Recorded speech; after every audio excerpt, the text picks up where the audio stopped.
आपको अंदाज़ा भी नहीं होगा ये कितनी रातों को जागे होंगे।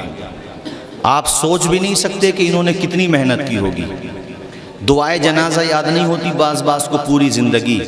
बहुतों को आयतल कुर्सी भाषण बहुत याद होंगे, लेकिन पूरी ज़िंदगी आयतल कुर्सी और दुआए क़नूत याद नहीं हो पाती। इन मेहमानाने रसूल का कभी रुतबा पहचानो कि इन्होंने 30 पारे अपने सीने में महफूज कर लिए। बेशक सुभान अल्लाह। आप कोई मामूली बात समझते हैं? 30 पारे एक एक आयत को याद करने के लिए बच्चा मगरिब से इशा तक सबक याद करता है, इशा की नमाज पढ़ता है, फिर बाद इशा लंबी रात होती है सर्दियों की तो 11 बजे तक, और गर्मियों की रात होती है तो 12 बजे तक, और फिर उसके बाद थोड़ी देर सोता है और फजर की आज़ान से पहले इन बच्चों को मदरसों में उठा दिया जाता है। आप क्या समझते हैं कि आपके ऊपर अजाब नहीं आ रहा? तो ये आपका कमाल है? नहीं, ये मकीने गुंबदे खजरा की दुआओं का कमाल है और इन बच्चों की तिलावत का कमाल है। सुभान अल्लाह सुभान अल्लाह। आप नहीं पहचानते मदरसों की अहमियत को। मैंने देखा है कि कोई वीक पॉइंट हो जाए या कोई वीकनेस बच्चों की सामने आ जाए, कोई भी कुछ भी कह देता है। कोई बच्चा मेहनत करे, पढ़ लिख जाए और फाइनेंशियली ज़रा सा स्ट्रॉन्ग हो जाए, वो उसकी दुनिया भी भली हो जाए और अल्लाह की तौफीक से आखिरत भी भली हो जाए, तो तबसरे होते हैं कि उलमा पे ये सरमाया कहाँ से आया, इनके पास ये दौलत कहाँ से आई। तुमने रातों में उनकी मेहनतें नहीं देखी? तुमने सफ़र हज़र में उनकी मशक्क़तें नहीं देखी? जब तुम नाश्ता भर, उसके बाद दोपहर का खाना अपने पसंद के एतबार से, शाम का खाना आपकी पसंद के एतबार से, उस वक़्त वो बच्चे किस तरह से मुफलिसी परेशानी के दौर से गुजर रहे थे। अपनी माँ को रोता हुआ छोड़ के आता है तालिबे इल्म। आप 2-4 दिन अपने बच्चों से दूर रहकर देखो, पता चल जाएगा। लेकिन एक तालिबे इल्म जिसकी उम्र अभी है ही क्या, 12 साल का, 15 साल का, 20 साल का वो तालिबे इल्म, माँ आप दीदा होती है, आंखों में आंसू होते हैं और बच्चों के सर पे दस्ते शफ़क़त रखती है और हजरत फातिमा उम्मुल खैर की सुन्नत अदा करते हुए कहती है, बेटा मेहनत से तालीम हासिल करना। वो बच्चा अमरोहा से कोई जा रहा है मुबारकपुर, कोई जा रहा है जामिअतुर रज़ा, कोई जा रहा है जमदा शाही, कोई बच्चा जा रहा है रोनाही, कोई बच्चा जा रहा है जामिया नईमिया। ओ भाइयों, ये कोई आसान काम नहीं होते। कभी उन उलमा की मेहनतें भी देखो, इनकी मशक्क़तें भी देखो, और याद रखो अगर ये मदरसे ना हो तो तुम्हारी मस्जिदों में नमाजें कौन पढ़ाएगा? तुम्हारी मस्जिदों की जो फलक ये मीनारे हैं, इन मीनारों से जो सदाए तौहीद और रिसालत बुलंद होती है, बताओ वो कौन बुलंद करेगा? पैदा होने के बाद तुम्हारे बच्चों के कानों में आजान कौन देगा? तुम्हारी उंगली पकड़ के तुम्हें मस्जिद तक कौन लेकर के जाएगा? इन मदरसों का एहसान मानो, और कभी मदरसे वाले तुम्हारी चौखट पर रसीद काटने चले जाएं, उन पे फटकियां न कसो, उन पे तंज न कसो। अरे वो जिस तरह भी चला रहे हैं, उनका कलेजा चीर के देखो तो पता चल जाएगा। मदरसा चलाना कोई ये मामूली बात नहीं होती है। कितने लोगों की तरह तरह की बातें सुनना पड़ती है, तब जाकर के मुस्तफा के चमन को आबाद किया जाता है। और याद रखना, कान खोल करके सुनो, मस्जिद और मदरसे में हर किसी का पैसा नहीं लगता तनवीर भाई, उसी का लगता है जिसको अल्लाह तौफीक देता है। सुभान अल्लाह सुभान अल्लाह। बेशक बाबों को देखा है वो तनकीद करते हैं कि हम बड़े मालदार हैं, हमारी मूंछ बड़ी लंबी है, हमारा कुर्ता बड़ा लंबा है। अबे सबके कुर्ते सिमट जाएंगे मरने के बाद। कफन के 3 कपड़े लेके जाएगा अमीर पति की पूंछ। बड़े बड़े अरबपति खरबपति दुनिया से कुछ लेके न गए। वो दुबई का प्रिंस जिस दिन उसका इंतकाल हुआ, ट्विटर पे उसकी कब्र नंबर 1 पे ट्रेंड कर रही थी। सब यही लिख रहे थे, उम्रे दराज ला मांग के लाए थे 4 दिन, जो 2 जुस्तजू में कट गए 2 इंतजार में। और भाइयों कुछ भी लेके नहीं गया, वो बुर्ज दुबई बनाने वाला, वो दुबई की सड़कों को कालीन से खूबसूरत बनाने वाला क्या लेके गया बताओ मुझे। लेकिन साथ ही साथ में तुम्हें बताना चाहता हूं, तुम्हारे करीब में मुरादाबाद है, एक वो सदरुल फाजिल बदरुल मासिल जिसके कलम को अल्लाह ने सैले रवा बना दिया था, जिस फन पे लिखता था हक अदा कर दिया करता था। अल्लाह अकबर, जो बैक मुफस्सिर कुरान भी था, मुहद्दिस भी था, मुकर्रिर भी था, खतीब भी था, और जब खिताब फरमाता तो लबों से फूल झड़ते थे। सदरुल्लाह फाजिल को बच्चा बच्चा जानता है, इसलिए नहीं कि वो अरबोपति थे, इसलिए नहीं कि वो खरबोपति थे। अरे उनके पास दौलत थी या नहीं थी, मगर इल्म का जो समंदर उन्होंने मुरादाबाद में फैलाया, उसकी लहरें पूरी दुनिया में फैलती चली गई, उसके चिराग पूरी दुनिया में जलते चले गए। जब तक जामिया नईमिया रहेगा तब तक सदरुल्लाह फाजिल का नाम चमकता रहेगा। करीब में चले जाओ अमरोहा, करीब में चले जाओ संभल, और दीपपुर के मेरे भाइयों, इन मदरसों की अहमियत को पहचानो। मैंने जो आयत करीमा पढ़ी, रब कहता है मेरी राह में मेहनत तो करो, कामयाबी देने वाली जात मेरी जात है, और जो मेहनत करता अल्लाह उसको सिलाता फरमा देता है। सुभान अल्लाह, सुभान अल्लाह, नारे तकबीर। याफ्ता कौमों की, तनवीर भाई, तरक्की याफ्ता कौमों की कुछ मिसालें दी जाती हैं कि तरक्की याफ्ता। आजकल हमारे मदारिस में पढ़ने वाले बच्चों को ना लोग ये समझते हैं मिडिल, ये जो है मिडिल भी नहीं, थर्ड क्लास है, कुछ भी नहीं समझते उनको। मत समझो, समझ लो तुम उन्हीं को जो तुम्हारे बिजनेसमैन बेटे हैं, जिनकी पैंटें 10-10 जगह से उधरी पड़ी हैं, जो तुम्हें सलाम तक नहीं करते।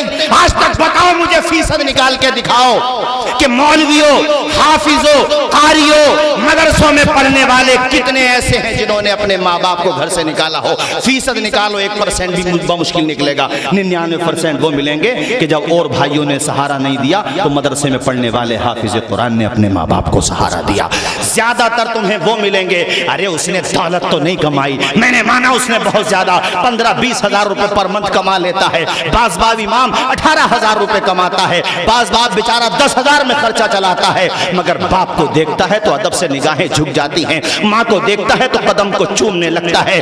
अरे ऐसे अमीरों से, ऐसे अमीरों के बेटों से ये गरीब अच्छे जो माँ बाप का रुतबा तो पहचान रहे हैं। मैंने आज ही एक रिपोर्ट पढ़ी कि बहुत सारी जगहों पे ओल्ड हाउस बना दिए गए हैं। जब माँ बाप बूढ़े हो जाते हैं तो वही मालदार औलाद अपने बूढ़े माँ बाप को गाड़ी में पैक करके ओल्ड हाउस में छोड़ करके आ जाती है कि अब तुम यहीं पे रहो, तुम्हारा खर्चा हम बर्दाश्त नहीं कर सकते। वो बाप जिसने पाई अपनी औलाद पे उठा दी, अपना कमाई अपनी औलाद पे उठा दी, आज वो औलाद उसको वहाँ ओल्ड हाउस में छोड़ करके आ गई, रहमो करम पे छोड़ दिया, दान से चलने वाले उन पे छोड़ दिया। लेकिन देख, तेरा मौलवी बेटा, तेरा हाफिज बेटा, तेरा मदरसे में पढ़ा हुआ बेटा तेरा रुतबा पहचानता है, तेरा जनाजा रखा हुआ होता है तो सिर्फ जनाजा पढ़ता नहीं, आगे खड़े होकर के जनाजा पढ़ाता हुआ नजर आता है।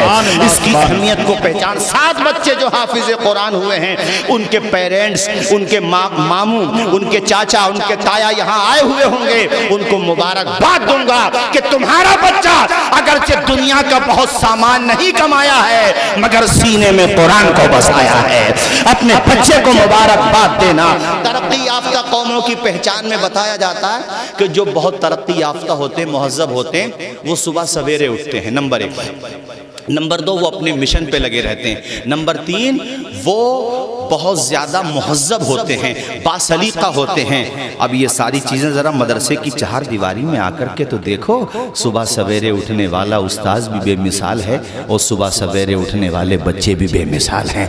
तुम तो 8 बजे से पहले तनवीर भाई पब्लिक सो के नहीं उठती, मगर वो बच्चा जो अभी बालिग भी नहीं है मगर वो सुभानल्लज़ी असरा की गर्दान, सुभानल्लज़ी असरा को बार बार पढ़ रहा है, कोई कुल हुवल्लाहु अहद को बार बार पढ़ रहा है। हजरत कभी इन बच्चों के मकाम मर्तबे को पहचानो तो पता चले।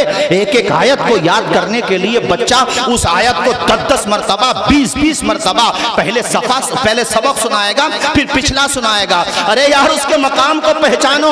और काबिल मुबारकबाद है वो परिवार जो बच्चों को जागीरों पे खाना खिलाते हैं और उन मेहमानाने रसूल को औलाद की तरह पालते पोसते हैं। अरे दुनिया में तुम्हें इसका बदला मिले न मिले मगर आखिरत में जरूर मिल जाएगा। ये बच्चे जब अल्लाह की अता से, अल्लाह के करम से जन्नत की तरफ जा रहे होंगे, अल्लाह के करम से हमें उम्मीद है वो इन बच्चों को तौफीक देगा कि तुम तन्हा नहीं जाओ, पहचानो कौन थे तुमसे मोहब्बत करने वाले। वाह, सुभान अल्लाह, सुभान अल्लाह, जिंदाबाद, बहुत अच्छे, जिंदाबाद जिंदाबाद। इमाम अबू यूसुफ, इमाम मोहम्मद दोनों हों तो उनको तरफैन कहा जाता है। और इमाम आज़म अबू यूसुफ हों तो शेखैन कहा जाता है। तो इमाम अबू यूसुफ ये चीफ जस्टिस बनाए गए थे। इधर पीछे आकर सुकून से बैठ जाओ, इधर पीछे बैठो, पीछे बैठो। तुमसे जो कहता हूँ मेरी तकरीर में उधर पीछे बैठो, जो मैं कह रहा हूँ पीछे बैठो, सुकून से बैठ जाओ, बैठना थोड़ी मना कर रहा हूँ, इधर बैठ जाओ। कलमा शरीफ पढ़ो, ला इलाहा इल्लल्लाह मुहम्मद रसूल। तकरीर में डिस्टर्ब नहीं होना चाहिए ना, बैठो तुम, बैठो आराम से बैठो। हजरत तो इमाम अबू यूसुफ पढ़ रहे थे, उनकी वालदा आ गई कि हजरत ज़रा छुट्टी दे दीजिए। तो इमाम अबू यूसुफ ने मुस्कुरा के कहा, ए अबू यूसुफ की अम्मी, पढ़ने दे अबू यूसुफ को, तेरा बेटा एक दिन वो आएगा कि जाफरान और बादाम का हलवा खाएगा। सुभान अल्लाह, सुभान अल्लाह। जरा जोर से बोलें सुभान अल्लाह, और ऊंचा बोलें सुभान अल्लाह, और मचल के बोलिए ना सुभान अल्लाह। आपने फरमाया कि पढ़ने दो इसको, ये जो है एक दिन वो आएगा कि जाफरान का हलवा खाएगा। अल्लाह अकबर कबीरा। भाइयों, अब वो तो सोचने लगी कि हम इतने गरीब हैं, हमारे घर पे ये कब मयस्सर आएगा। अब हजरत इमाम अबू यूसुफ पढ़ते रहे और अपने दौर में आसमान इल्म फजल पर बदरे मुनीर बन के। सुभान अल्लाह, सुभान। इमाम अबू यूसुफ को कौन नहीं जानता है, ऐसी बड़ी शख्सियत के मालिक हैं अल्लाह अकबर, जिनको चीफ जस्टिस बनाया गया हो। तनवीर भाई सुभान अल्लाह, बहुत अच्छा। चीफ जस्टिस समझते हो, काजियों का काजी, जैसे अपने भारत में सुप्रीम कोर्ट है ना, उसका जज नहीं, चीफ जजों का जज, जो जब तक डन नहीं कर दे किसी बड़े फैसले पे तब तक फैसला बाहर नहीं आ सकता। चीफ जस्टिस बनाए गए अबू यूसुफ इमाम आजम के शागिर्द। तो खलीफे वक्त ने वो हलवा भेजा जिस हलवे को उस्ताद ने कहा था। जब वो जाफरान से बना हुआ हलवा आया आपकी निगाहों के सामने, उस हलवे को देखा तो आंखों में आंसू आ गए। आए अपने उस्ताद की याद आ गई। इस बात को तो हम भी कहेंगे कि बच्चों कामयाब हो जाओ और बहुत तरक्की मिल जाए तो उन्हें मत भूल देना कि जब तुम्हें कोई नहीं जानता था तब उन्हें सहारा लगाया था। तो मैं देखता हूँ कि बाज़ लोग जो है तरक्की मिलने के बाद इतराने लगते हैं, घमंड का शिकार होते हैं। कोई भी हो, कसे बाशत कुजा बाशत, लेकिन अपने उस्ताज़ों को याद रखो, अपने माँ बाप को याद रखो। एक दौर वो भी तो था जब कोई नहीं था तो तुम्हारे माँ बाप थे, कोई नहीं था तुम्हारा उस्ताद था, टूटी चटाई पे बैठ के तुम्हें पढ़ाता था। इसलिए ये बात भी याद रखना चाहिए। मैंने तब कहा ये फर्मा बर्दाश्त शागिर्द हैं इमाम अबू यूसुफ। हलवा देखा तो रोने लगे। साथ वालों ने पूछा कि हुजूर आंखों में आंसू, कहा तुम नहीं समझते, ये बहुत बारीक बात है, बहुत देरीना बात है, माजी की बात है। कहा हजरत हमें भी समझा दीजिए। तो सैयदना इमाम अबू यूसुफ ने फरमाया, बेटा मैं अपनी दरसगाह में पढ़ रहा था, मेरी माँ मेरे पास आई तो मेरे उस्ताद इमाम अबू यूसुफ अलमुतवफ़ा 150 हिजरी, उन्होंने फरमाया था ओ पढ़ने दे इसको अपने बेटे को, तेरा बेटा एक दिन ये कीमती हलवा तनावुल करेगा। आज ये हलवा जब मेरे सामने आया तो मुझे अपने उस्ताद की वो दुआ याद आ गई। दुआएं ले लो, दुआएं ले लो। अरे मदरसों में ये पढ़ाया ही जाता है, माँ बाप का रुतबा बताया ही जाता है शुरू से। इसीलिए हमने कहा था, मैं ये नहीं कह रहा हूँ कि हो सकता कुछ पढ़े लिखे भी माँ बाप के साथ ज्यादती कर देते हो, मगर ये फीसद बहुत कम निकलेगा। हमने तो ये देखा है कि वो गरीब है, जैसा भी है, मगर माँ बाप के मकाम को पहचानता है, उनके रुतबे को जानता है, उनका सम्मान जानता है, क्योंकि वो शुरू ही से पढ़ता है कि माँ के कदम के नीचे जन्नत है और बाप जन्नत का दरवाजा। बेशक बेशक, सुभान अल्लाह। आज मैं एक जगह बैठा था शहर में, वहाँ तनवीर साहब जी बड़ा दुख हुआ सुन के। बताया कि हमारे मिलने वाले हैं बहुत ख़ास, वो बताने लगे कि माँ ने जो है ज़मीन अपनी, कई बेटे हैं उनके, अपने बेटों में तकसीम कर दी। बेटों ने सोचा कि भाई थोड़ा सा, उनके शौहर फौत हो गए, कहा कि ये इतनी ज़मीन आपको। तो उन बेटों में से एक बेटा सिर्फ माँ को रोटी खिलाता है, बाकी कह देते हैं कि हमने आपको ज़मीन दे तो दी, यानी माँ से कह देते हैं कि हमने आपको जमीन 20 बीघे जमीन थी मिसाल के तौर पे 4-4 बीघे, बेटों ने कर ली 2 बीघे, कि तुम्हें दे तो दी जमीन, किस बात की रोटी। यार मैं तब से ये सोच रहा हूँ कि ये बात किसी गैर मुस्लिम समाज में होती तो उनके बुद्धिजीवी उन्हें समझाते, मगर हमारे समाज में ये वायरस क्यों आ रहा है कि बूढ़े माँ बाप को लोग बोझ समझ रहे हैं। उस बाप को कि जिस बाप ने अपना खून पसीना बना करके बहा दिया, ईद का त्योहार आया तो अपने कपड़े नहीं बनाए, घर पे कर्जा था, हालत अच्छी नहीं थी माली, तो अपने कपड़े नहीं बनाए, अपने बच्चों के कपड़े बनाए। उन माँ बाप को इस तरह से जलील किया जा रहा हमारे समाज में। अपने माँ बाप पर खर्च करते हुए मौत आ रही है, अपने लिए उम्दा उम्दा लिबास, बेहतरीन गाड़ियां खरीदी जा रही हैं। बाप से ये भी नहीं पूछा जाता कि अब्बा जी तुम्हारा चश्मा टूट गया है, लाओ मैं नया चश्मा बनवा करके ला दूं। ये क्या बीमारी हमारे समाज में आ रही है। इसीलिए मैंने तकरीर शुरू की है मदरसे की अहमियत पर। अपने बच्चों को मदरसों में पढ़ाओ, एक तरफ वो ज़ेवर तालीम से आरास्ता होंगे और उस ज़ेवर की बरकत ये होगी कि तुम्हारे नाफरमान नहीं बनेंगे, फर्मा बरदार बन जाएंगे। बेशक बेशक, सुभान अल्लाह, वाह वाह, बहुत अच्छा, जिंदाबाद जिंदाबाद, सुभान अल्लाह सुभान। अरे जिंदगी एक दरख्त है यार, उस दरख्त की जड़ तो बाप ही है। सुभान अल्लाह। उस दरख्त की जड़ माँ बाप है। अगर तुम जड़ को ही काट दोगे तो दरख्त कितना ही तनावर हो जाए, उसे सूखने में भी ज्यादा वक्त नहीं लगेगा। जी जी, इसलिए मैंने तुमसे जोर दिया है कि बच्चों को मदरसों में पढ़ाओ, क्योंकि मदरसों में ज्यादा जोर दिया जाता है कि अपने माँ बाप की खिदमत करो, अपने माँ बाप की सेवा करो, अपने माँ बाप का कहना मानो। मैं सुनता रहता हूँ, अखबारात में भी पढ़ता रहता हूँ। लखनऊ में माँ से डेटा के पैसे मांग रहा था बच्चा, मोबाइल की लत लग गई है ना, जैसे आदत हो जाती है, वायरस, तो अपनी माँ से पैसे मांग रहा था उसमें डेटा कराने के लिए। माँ ने पैसे नहीं दिए तो इतना उसके अंदर हिंसा पैदा हुई कि उसने अपनी माँ का मर्डर कर दिया। एबीपी न्यूज़ पे चली खबर, अपनी माँ का मर्डर कर दिया, अपनी माँ को कत्ल कर दिया। ऐसा समाज तैयार मत करो, अपने बच्चों को मदरसे में भेजो ताकि तुम्हारे बच्चे मदरसे की चार दीवारी में अपना मकसद भी पहचाने और तुम्हारी इज्जत करके दुनिया को दिखा दे। वो जीते जी दुनिया में जन्नत का मजा लेंगे, वो जीते जी दुनिया में जन्नत का मजा लेंगे, जो बाप को खुश रखेंगे और माँ की दुआ लेंगे, जो बाप को खुश रखेंगे और माँ की दुआ लेंगे।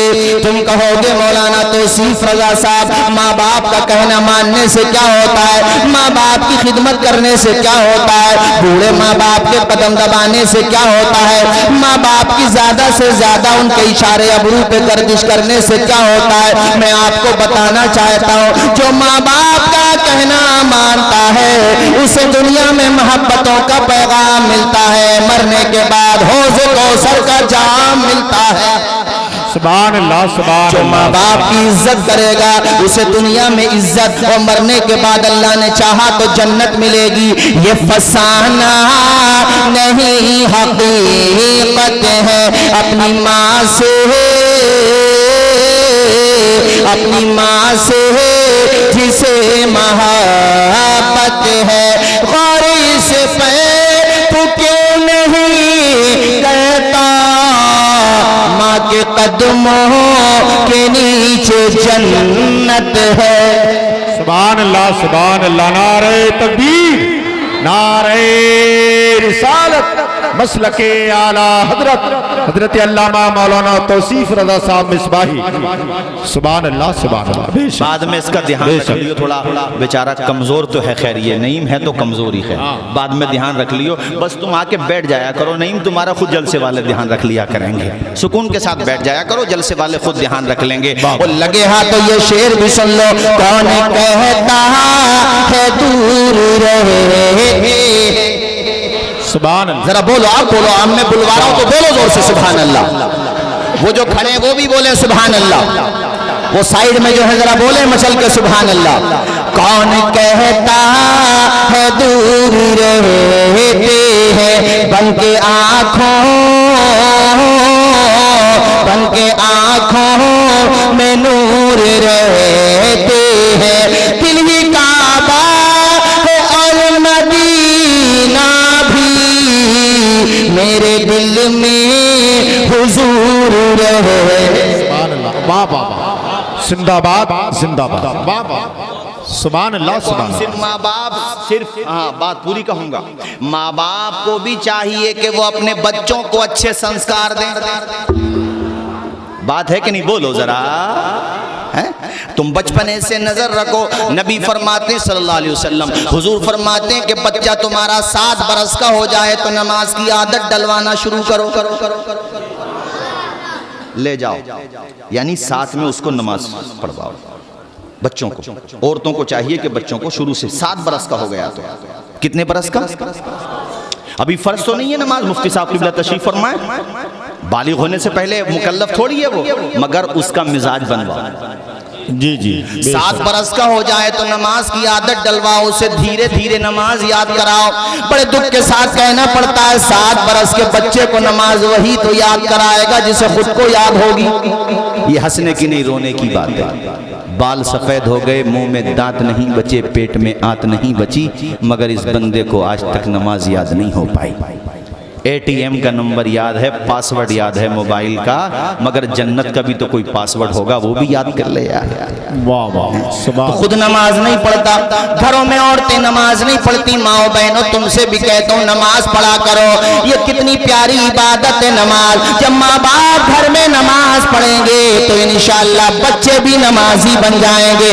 तुमने देखा होगा जब माँ मुसल्ला बिछा के नमाज पढ़ती है तो छोटे छोटे बच्चे करीब में आके माँ की नकल उतार और जब तू 1-1 घंटे तक खड़े होकर के शीशे के करीब, आईने के करीब श्रृंगार करती है तो तेरे बच्ची और बच्चा भी वही नकल करते हैं। अब तुम्हारी मर्जी है, हाँ शौहर कहता है तो श्रृंगार भी करो, मगर जो शौहर कहता है वो, अगर शौहर नहीं कहता तो मत करो। सही बात, ये नहीं कि घर पे तो श्रृंगार नहीं, वो शादी में चली गई तो पूरा श्रृंगार। सही बात नहीं जी जी, सही। औरतों से कहता हूँ मेरी माँ बहनों अपने शौहरों की खूब खिदमत करो। घर पे शौहर थका हारा आया करे, मुस्कुरा के अभिनंदन किया करो। और शौहरों तुमसे भी कहता हूँ अपनी बीवी से खूब मोहब्बत करो। हमारे प्यारे नबी वहां से पानी नोश करते थे जहां से हजरत आयशा पानी पिया करती थी। सुभान अल्लाह सुभान अल्लाह सुभान अल्लाह, बेशक। हमारे नबी ने क्या मकाम बताया, क्या मर्तबा बताया। माँ तुमसे भी कहता हूँ तुम भी नमाज पढ़ो 5 वक्ता, बच्चों को भी नमाजी बनाओ। तुमने सुना नहीं है जब माँ फातिमा ज़हरा होती हैं तो बेटे हसन हुसैन होते हैं, जब माँ हजरत फातिमा उम्मुल खैर होती हैं तो बेटे गौसे पाक होते हैं, जब माँ कुरान पढ़ने वाली होती है आबिदा ज़ाहिदा तो बेटा गरीब नवाज होता है। इसलिए मैंने कहा माओ नमाज पढ़ा करो। हम अपने बचपन में, मौलाना तनवीर साहब आपको याद होगा, हम अपने बचपन में जब मदरसों में पढ़ने जाते थे, कलाम बड़ा पुराना है मगर मुझे याद आ गया, अचानक याद आ गया। अपने बचपनों में जाते थे हम, अपने बचपन में मदरसों में जाते थे तो ये कलाम खूब पढ़ा जाता था, बच्चों को नमाजी बनाने के लिए सुनाया जाता था कि हजरत बिलाल ने काबे से जब सदा हैया हाथ भागे बोलो हैया सला, बोलो हैया सला। अर्शे बरी पे रब ने बुलाया हुजूर को, अपनी रजा का जाम पिलाया हुजूर को। चलने लगे तो रब ने बताया हुजूर को, उम्मत से जाके कहना यही तोहफा है मिला। बोलो हैया सुभान अल्लाह, बेशक बहुत अच्छा। पहले की माए माशाअल्लाह अजान होती थी काम बंद कर दिया करते थे, बच्चे पूछते थे अम्मी जान काम क्यों बंद कर दिया, कहा बेटे अल्लाह के घर से आवाज आ रही है। सुभान अल्लाह। आज तो माँ के भी बोलियां मुड़े हुए हैं, उसे आजान की आवाज नहीं आ रही है। जी जी, टेलीविजन पे गाना सुना जा रहा है तो झूम रही है माँ भी। नहीं माओ देखो याद रखो, ये औरतें बैठी हैं इनसे कह रहा हूँ, और सिर्फ औरतों से नहीं आपसे भी कह रहा हूँ, 7 साल के हो जाएं तो बच्चों को नमाजी बनाओ। तुम्हारा बच्चा स्कूल में पढ़ता, कॉलेजेस में पढ़ता, तो साइड से एक आलिम का इंतजाम करके उसका बेहतरीन ट्यूशन लगाओ ताकि वो कुरान पढ़े।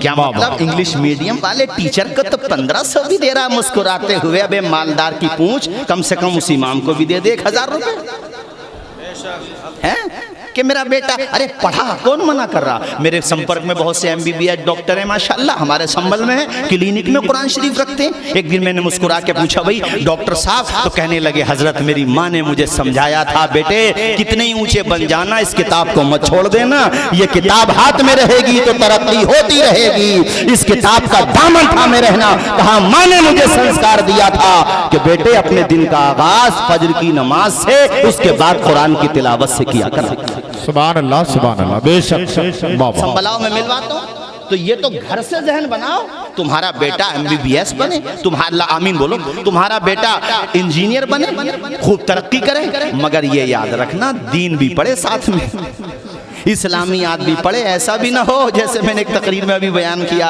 कि बेटा लंदन पढ़ने गया, इधर पिताजी बेचारे रिश्ता ढूंढे बैठे थे कि अपने भारत में शादी करेंगे, कहीं रिश्तेदारी में या कहीं पे रिश्ता ढूंढा था। जब एयरपोर्ट पे रिसीव करने गए तो बेटा इस हाल में आ रहा कि एक हाथ में थैलिया, दूसरे में अहलिया में वल्दियत के।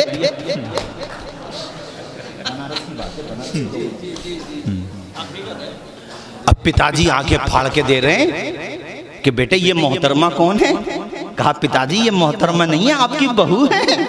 अबे कितना बेगैरत है वो बेचारा, सीधा सज्जन बूढ़ा बाप था, जमीन बेच के बेटे को पढ़ाया था। अब वो क्या करता, वो बहू है, और वो बहू भी अपने भारत वाली थोड़ी, वो तो मैडम थी। अब वो यहाँ कहाँ टिक पाती, कुछ दिनों रुकी, फिर उन्होंने कहा मुझे तो आवा हवा शूट नहीं करती। अब ये बूढ़े समझ नहीं पाते, आधी भाषा समझ में आती थी, कुछ सिखा दी थी बेटे ने, आधी पल्ले नहीं पड़ती थी। तो एक दिन बेटे से कहने लगे, बेटे तू क्या मुसीबत लेके आया है, इससे अपने देहाती सही थी।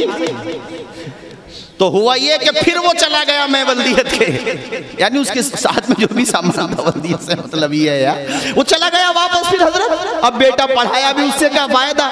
तभी तो मैं कह रहा हूँ पढ़ाओ खूब, मगर संस्कार अपने भारत के दो। बेशक बेशक, वाह वाह। और भारत में गरीब नवाज का संस्कार भी तो शामिल है, तो हम तो गरीब नवाज का संस्कार देंगे।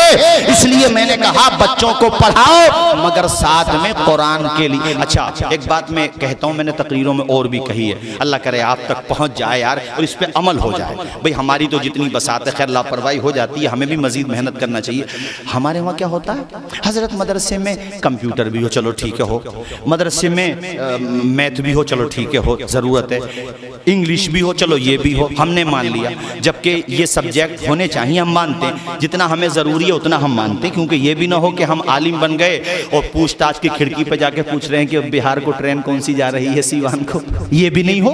इसलिए हमारे मदरसों में अल्हम्दुलिल्लाह पढ़ाया जाता है। और आपको सुन के ताज्जुब होगा कि मदारिस के जो तलबा JNU, जामिया, अलीगढ़, उसके अलावा जहाँ जहाँ भी कॉलेजेस में जाते हैं, बेहतरीन नंबरों से पास नहीं होते हैं, बल्कि टॉप करके दिखा देते हैं अल्हम्दुलिल्लाह। चूंकि उन्हें पता, अरे हमारे साथ पढ़ते थे, बिहार के शाहिद खान नाम है उनका, IAS बने माशाल्लाह, बिहार में पोस्टिंग है उनकी। IAS बनना कोई मामूली बात है, मगर बन के दिखा दिया। भाई जो 30 पारे अपने सीने में महफूज कर सकता है, वो कौन सा इम्तिहान नहीं निकाल सकता। भाई साहब मुझे नहीं बोलोगे जोर से सुभान अल्लाह।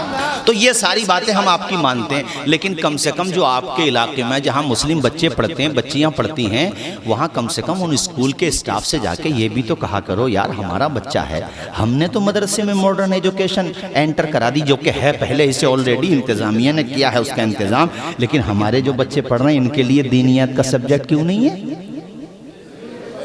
ये काम भी क्या मुफ्ती शाहिद साहब कराएंगे, आप नहीं करा सकते। अच्छा वहाँ पर नहीं है तो हम कहते हैं फिर एक आलिम का इंतज़ाम करो माकूल। वहाँ जब तुम 1000-1200 दे सकते हो तो ट्यूशन पढ़ाने वाले को अच्छी तनख्वाह क्यों। कुछ कहते हैं यार इन्हें क्यों ज़रूरत है, ये ऐसी बातें क्यों करते हैं। अच्छा ये बेचारे माली एतबार से कमज़ोर रहें तो मौलाना लोगों के पास रखे क्या, बच्चों को पढ़ा के क्या करेंगे। अगर माली एतबार से मजबूत हो जाए और इनके पास पैसा कहाँ से आ रहा, तो एक काम करो फिर गले ही दबा दो। अरे बताओ ये कोई बात है यार, मतलब नहा धो के पीछे पड़े हुए उलमाए किराम के, सबका हाल नहीं बास बास का। तनख्वाह बढ़ाने को इमामों की, मुदर्रिसीन की कमेटी में 95% लोग होते हैं जो कहते हैं बढ़ाओ तनख्वाह, गांव के लोग भी कहते हैं, मगर एक दो आदमी होता, एक दो आदमी, एक कहते हैं ना बर्बादी गुलिस्तां को एक उल्लू काफी है। काफी है। एक वाह, होता है, एक आधा कोर पकड़ लेता है, जी, इमामों की तनख्वाह नहीं बढ़ने देगा, मुदर्रिसीन की तनख्वाह नहीं बढ़ने देगा। भाइयों याद रखो, दीन पैसे कमाने के लिए नहीं पढ़ा जाता, ये बात ठीक है, मगर जब ये 24 घंटे मस्जिद मदरसे में रहेंगे तो बताओ कमाने किस वक्त जाएंगे। इनकी निगहदाश्त करना, इनका ख्याल रखना, ये हमारी जिम्मेदारी है कि नहीं? ऊंचा बोलो, जोर से बोलो, है कि नहीं? और जब उलमा का तबका, हुफ्फाज का तबका फाइनेंशियली स्ट्रॉन्ग होगा तो उन फैमिलीज के बच्चे भी पढ़ेंगे जो बच्चे अभी नहीं पढ़ रहे हैं। इस तरीके से दीन घर घर तक पहुंच जाएगा इंशाअल्लाह। जरा झूम के बोलो ना यार सुभान अल्लाह, और मचल के बोलो सुभान अल्लाह। तो मैंने आपसे कहा बच्चा 7 बरस का हो जाए उसे नमाज की आदत डलवाओ। हुजूर कहते हैं 10 साल का हो जाए नमाज नहीं पढ़ता, थोड़ी सख्ती करो, उसको सख्ती करो। मनशए रसूल ये है सल्लल्लाहु अलैहि वसल्लम कि वो बालिग होने से पहले पहले तेरा बेटा 5 वक्त नमाजी बन जाए।